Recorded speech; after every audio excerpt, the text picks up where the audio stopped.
मुझे बताइए, आज 56 करोड़ से अधिक श्रद्धालुओं ने अब तक वहां पे आस्था की डुबकी लगाई है। अगर मैं भारत के अंदर देखूं, 140 करोड़ की आबादी में 110 करोड़ सनातन धर्मावलंबी है। कुछ और भी मिला लेते, मान के चलिए कि हर एक परिवार में 4 सदस्य होंगे, तो हर परिवार के 2 सदस्यों ने अब तक वहां डुबकी लगाई है। तो ये लोग क्यों वंचित रहेंगे? ये क्यों वंचित रहना चाहिए? जो अगर बहुत सारे लोग इंतजार कर रहे होंगे कि हो सकता है कि यहां पे कोई हम सेशन कर लें, मेरा कहना है कि एक अवसर मिलना चाहिए मान्य सदस्यों को वहां पे जाकर के व्यवस्था की डुबकी लगाएं। महोदय, इसके बारे में बहुत सारे दुष्प्रचार किए गए और बहुत सारी चीजें उन पर मैं भी उसी पे मैं चर्चा करूंगा। लेकिन मैं इससे पहले महाकुंभ के आयोजन के बारे में जो व्यवस्थाएं बनाई गई हैं, और मैं उसकी तुलना भी करना चाहूंगा कि कैसे वहां पर उस आयोजन के साथ हमारी सरकार को जुड़ने का अवसर मिला और पिछली सरकारों के समय क्या हुआ था। अब आप लॉजिस्टिक की ही बात करते हैं महोदय, मैं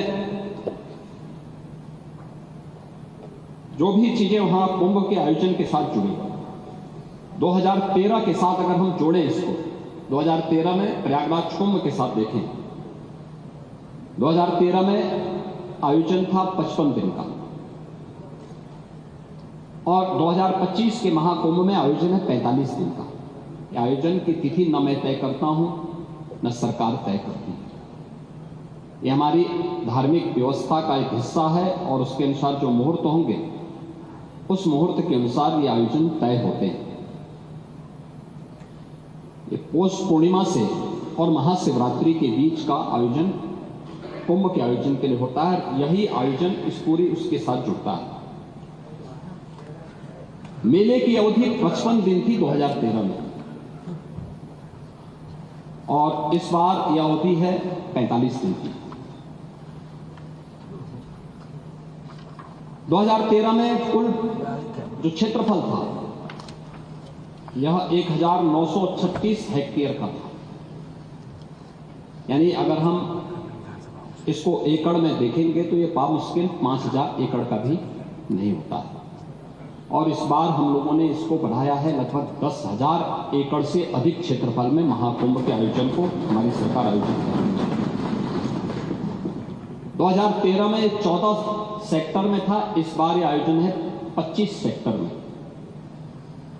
पार्किंग का स्पेस जो आपके पास था उस समय कुल 635 हेक्टेयर में आप लोगों ने पार्किंग की सुविधा दी थी, और इस बार हम लोगों ने पार्किंग की सुविधा दी है 1850 हेक्टेयर में।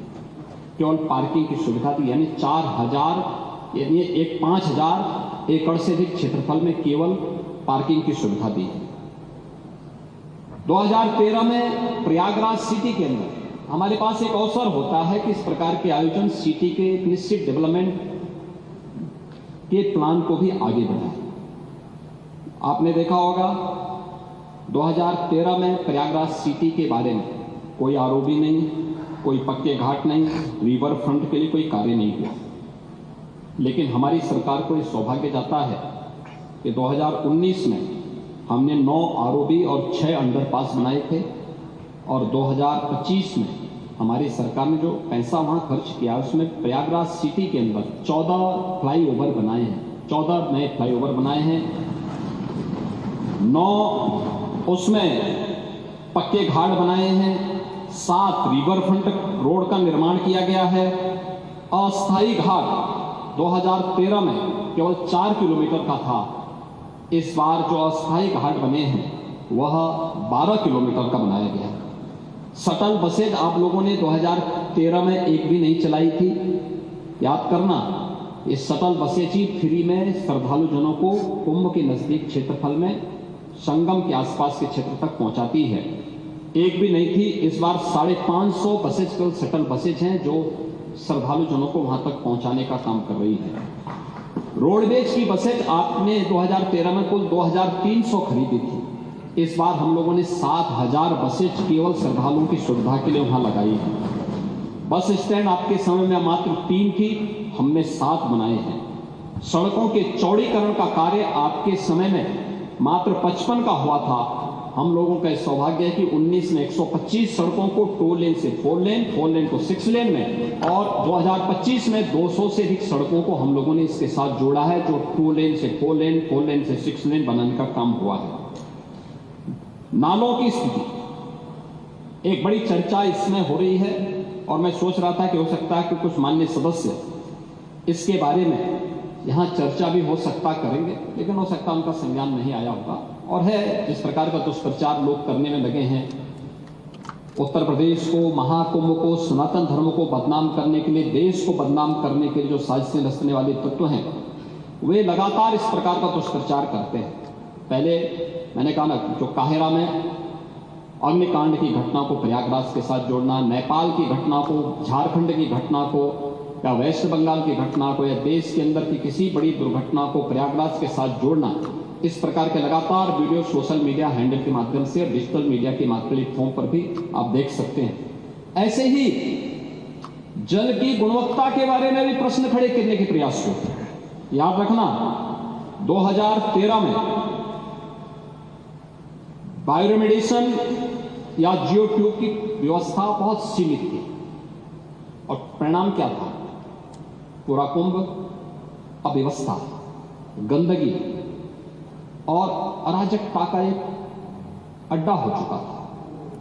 उस स्थिति को सोचिए, जब मॉरिशस के माननीय प्रधानमंत्री 2013 में प्रयागराज महाकुंभ में पधारे थे, और गंगा में गंदगी देख करके, अव्यवस्था देख करके, पॉल्यूशन की मात्रा को देख करके उन्होंने स्नान करने से इनकार कर दिया था। और 2025 में जब हम लोग आए हैं, तो मैंने तो आपको आंकड़े बता दिए कि 56 करोड़ से अधिक श्रद्धालु अभी स्नान कर चुके हैं, एक सप्ताह बाकी है। 81 नालों को, यानी 261 MLD के जो वहां के नाले सभी को टेप किया गया है, और टेप ही नहीं किया गया है, बल्कि उसके बारे में जो सरकार की व्यवस्थाएं बनाई गई है, उसके बारे में मैं विस्तार से सदन में कहना चाहूंगा, क्योंकि बहुत सारे लोग अभी उसके बारे में दुष्प्रचार करने की अपनी उस प्रवृत्ति से बाज नहीं आएंगे, और इसलिए मैं उसके बारे में बताना चाहूंगा कि गंगा जी हो या यमुना जी हो, प्रयागराज के जितने भी वहां पे संगम स्थल से जुड़े हुए जितने भी वहां के अगल बगल के जितने भी नाले हैं, जितने भी इस प्रकार के सीवर का है, ड्रेनेज का है, सबको टेप करके या तो STP में या बायोरेमेडिएशन या जियो ट्यूब के माध्यम से उनके शुद्धिकरण के बाद ही उसे वहां पर वो किया जा रहा है। दूसरा है, ट्रीटमेंट के बाद ही उस जल को छोड़ा जा रहा है। जल की शुद्धता के जो मानक होते हैं वह 2 स्तर पर जांची जाती है। एक तो BOD स्तर पर, बायोलॉजिकल ऑक्सीजन डिमांड के रूप में, और दूसरा DO के रूप में, डिजॉल्व ऑक्सीजन के रूप में।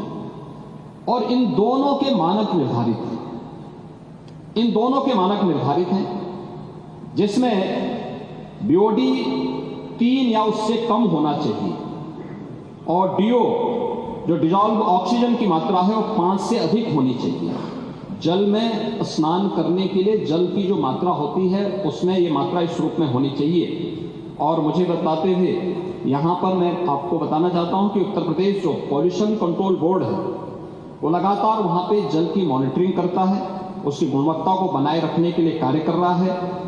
और आज की जो उनकी रिपोर्ट है संगम की, कि संगम और उसके आगे पीछे जो BOD है वो 3 या उससे कम है, और डिजॉल्व ऑक्सीजन की मात्रा ये 8 और 9 से अधिक पाई जा रही है। यानी संगम का जल स्नान करने लायक भी है और आचमन करने लायक भी है। जो लोग इसका दुष्प्रचार कर रहे हैं वे उन सबको इस बात को देखना चाहिए। एक समाचार पत्रों में एक न्यूज़ जो देखने को मिली, मैं भी देख रहा था, पुरानी न्यूज है, NGT के माध्यम से, NGT का नाम लेकर के दिया गया है, किसी ने दिया है, जिसमें उन्होंने कहा है कि फीकल कोलिफॉर्म की, उसमें उन्होंने चर्चा की।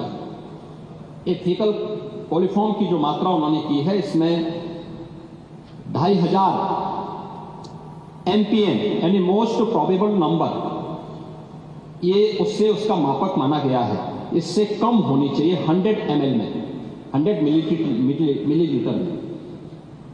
और इसके जो अलग अलग नमूने लिए गए फीकल कॉलीफॉर्म के लिए, फीकल कॉलीफॉर्म बढ़ने के बहुत सारे